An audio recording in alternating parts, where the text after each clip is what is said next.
오늘은 환경 파괴와 부자 사업가에 대해서 생각해 보겠습니다. 사람의 경우 겨드랑이에서 온도를 측정하면 36도에서 37도 사이가 정상이라 합니다. 정상의 범위를 0.5도 넘기면 병을 의심해야 하고 1.5도, 즉 38.5도가 넘으면 고열에 시달리는 환자 상태라고 합니다. 환경 전문가들과 과학자들은 지구 역시 정상 온도에서 1.5도가 올라가면 응급 처방을 받아야 할 정도로 심각한 위기라고 합니다. 그럼 전문가들의 말을 들어보겠습니다. 1988년도의 위성사진과 1919년의 위성사진을 비교해보면 북극의 빙하 자체가 굉장히 작아진 것을 볼 수가 있습니다. 우리가 더워진 그 지구의 열기들이 북극으로 향하고 있고 북극의 빙하가 녹아가면서 하였던 북극이 점점 어두운 색깔로 변화하고 있는 것을 확인할 수가 있습니다. 재작년에 출간이 된 지구온난화 1.5도씨라는 보고서를 좀 설명을 드리도록 하겠습니다. 이 보고서에서는 우리에게 이런 경고를 던졌습니다. 우리가 지금처럼 지낼 수 있는 시간은 채 12년밖에 남지 않았다.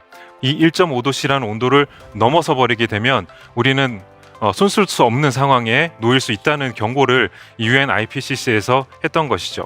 그래서 지금 보시게 되면 2030년도에는 인천공항이 대부분 물에 잠기게 되고 보시는 것 같이 터미널도 물에 잠기게 됩니다. 그리고 우리나라 남쪽에 있는 부산의 낙동강 일대는 모두가 다 이렇게 바닷물이 들어오게 되는 상황을 우리가 볼 수 있게 될 것입니다. 1.5도의 기온 상승이 일어나는 시기는 2028년에서 2034년일 것이며 2도의 기온 상승은 2041년에서 2053년에 나타나는 것을 전망을 했어요. 이번에 1994년부터 2017년까지 23년 동안 전 세계에서 자그마치 28조 톤의 얼음이 사라졌고 얼음이 사라지는 속도는 지금도 계속해서 빨라지고 있습니다. 영국 기상청은 이런 기후변화 추세가 앞으로 10년 이상 지속된다면 2030년 여름에는 북극의 얼음이 아예 존재하지 않을 것이다 라는 충격적인 분석을 내놨고 빙하가 15,000년 된 바이러스 보관소라는 겁니다. 근데 저 동토지대는 추워요. 그 다음에 어두워요. 그렇기 때문에 이거는 그런 바이러스를 갖다가 자연적으로 보관할 수 있는 정말 최적의 장소입니다.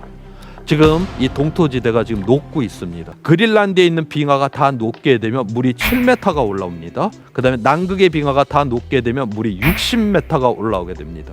수분은 증발하고 바짝 말라버린 나무들이 약간만 스쳐도 산불로 이어질 수밖에 없습니다. 저는 제 눈으로 미국에서도 또 호주에서도 또 이스라엘에서도 제 눈으로 나무가 부닥쳐서 불나는 장면을 3번 봤습니다. 지금 미국 서부 지역의 산불들이 그렇고 매년 일어나는 호주의 산불이 그렇습니다. Father God, we need a miracle. Father God, we need a miracle. Thank you for stopping the wind. Right now, I'm at Crystal House, and the flames are right at the front gate. Yeah, look at the truck. No, Father God! Father God! No! No! 하지만 이제는 인류의 생존을 위해서 석탄을 과거의 역사로 봉인해야 한다고 전문가들은 입을 모읍니다. 지난 3월 유엔 사무총장은 전 세계에 현재 진행 중인 석탄 발전 사업을 중단해달라고 공식적으로 호소했는데요. 기후 전문가들이 OECD 국가는 2030년, 전 세계는 2040년까지 발전 부분에 탈석탄화를 달성해야 파리 기후협약의 목표가 가능하다는 보고서를 내놨기 때문이죠. 필리핀에서는 석탄 화력발전소가 전체 전력 생산량의 절반 이상을 차지하고 있습니다. 그리고 2001년도에 전기가 민영화된 후 모든 발전과 송전, 배전을 민간 회사들이 운영하고 있습니다. 정부는 그 어느 것도 소유할 수 없도록 법으로 규정했고 단지 민간 발전소와 민간 배전업체가 정기료 협상을 할 때에만 개입할 수 있습니다. 5년 전 필리핀의 두테르테 대통령은 환경운동가 히나 로페즈를 환경부 장관에 지명했습니다. 그녀는 모든 광산에 대해 환경법 위반 여부를 조사하기 시작했고 신규 석탄 화력발전소 건설 계획을 중지시켰습니다.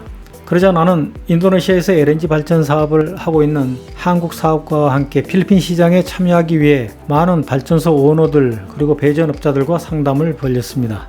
하지만 그들은 LNG가 석탄보다 환경 친화적이라는 것은 잘 알지만 전기료를 인상하지 않아도 또 정부 보조금 없어도 우리 사업가들의 이득을 조금 줄이면 연료의 가격 차이를 충분히 상쇄할 수 있다는 나의 논리를 좋아하지 않았습니다. 한편 의회가 로페즈를 강력하게 반대했습니다. 의회에는 집권당 의원들이 다수였지만 그들은 대부분 발전소 사업, 광산업, 부동산 개발업 등 로페즈의 환경보호 신념과 어긋나는 부자 사업가들이었기 때문입니다. 그래서 대통령의 거듭된 요청에도 불구하고 1년 동안 장관 임명에 동의해주지 않았습니다. 필리핀의 법은 의회가 동의하지 않는 장관을 대통령이 임명할 수 없습니다. 결국 1년 후인 2017년 5월 두테르테는 로페즈의 지명을 철회하고 부자 사업가 의원들이 선호하는 사람으로 환경부 장관을 지명했습니다. 나는 에너지부 장관 및 차관들과도 여러 차례 만나 LNG 발전소에 대한 지원을 약속받기도 했지만 진정성이 없어 보였고 부자 사업가들은 양보할 기미를 보이지 않았습니다. 게다가 신임 환경부 장관이 로페즈에 의해 1년 동안 보류됐던 신규 석탄 화력 발전소들의 환경평가를 모두 승인해주자 LNG 발전소 건설 프로젝트를 협의하던 모든 부자 사업가들이 LNG보다 그들에게 훨씬 더 많은 이익을 가져다주는 석탄 화력 발전소로 급선회했고 나는 LNG 발전소 추진을 2018년 초에 중단했습니다. 로페즈 여사는 그 후 지병이 악화되어 장관 지명이 철회된 지 2년 만인 2019년 8월 65세의 나이로 세상을 떠났습니다.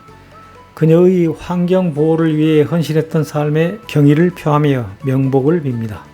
지난해 10월 필리핀 에너지부는 신규 석탄 화력발전소에 대한 승인을 중단한다고 발표했습니다만 발전 사업에 대한 칼자를 쥐고 있는 필리핀 부자 사업가들이 과연 석탄 화력 발전을 포기할지, 선진국에서 추진하고 있는 탄소세 부과를 어떻게 대응할지 등 향후 상황을 지켜보고 있을 뿐입니다. 생태학자 최재천 교수는 인간이 자연을 파괴하는 본능을 가지고 있다고 했습니다. 우리가 만물의 영장이 된 이유는 누구보다도 자연을 잘 착취할 줄 알았기 때문에, 누구보다도 자연을 잘 이용해 먹을 줄 알았기 때문에 여기까지 온 거지. 이런 발전을 한 거지. 맨날 다른 동물들에게 저 사슴에게 양보하고 뭐 저 박테리아한테 양보하고 바이러스한테 양보하고 죽어주고 뭐 이래서 여기까지 온 거 절대로 아니잖아요. 다만 이제 그렇다면 문제가 뭐냐? 저는 우리 유전자 안에 없다고 생각합니다. 우리 유전자 안에 오히려 있다 그러면 자연을 파괴하는 본능이 우리에게 있을 겁니다. 가만히 내버려 두면 우리는 끊임없이 파괴할 겁니다. 하지만 이제는 파괴를 계속하다 보면 더 이상 우리 존재 자체가 위협을 받는 순간에까지 이제는 온 겁니다. 그래서 이제는 어떻게 해야 되냐? 유전자 안에 있다는 거를 다른 말로 하면 본능이다 라고 얘기하잖아요. 자연을 보존하는 건 우리 본능이 아닙니다. 본능이 아닌 건 어떻게 해야 합니까? 배워서, 연구해서, 배워서 실행에 옮기는 방법밖에는 없는 겁니다. 앞에서 내가 필리핀 발전소 사업을 예로 들었듯이 사업가들은 이익을 최우선시하고 손해를 회피하는 본능을 가지고 있습니다. 그러므로 탄소세와 같은 벌금을 부과하면 사업가들은 손해를 회피하려는 본능에 따라 자연을 파괴하고 개발하는 사업에 투자하지 않을 것입니다. 자연을 보호하는 것이 돈이 되게 하면 사업가들이 몰릴 것입니다. 오늘 영상은 최 교수의 말로 마무리하겠습니다. 감사합니다. 알고 보니까 제 임무가 그거였더라고요. 세계적인 생태학 연구 이거는 뒷전이고 이 동네에 갯벌을 안 건드리는 조건으로 노무현 정부에서 만들어 준 겁니다. 노무현 대통령님의 지시가 뭐였냐 하면 당신들은 환경을 훼손하지 말고 환경을 보존하면서도 경제 이득을 창출하는 새로운 경제 패러다임을 실험해봐라 이거였습니다.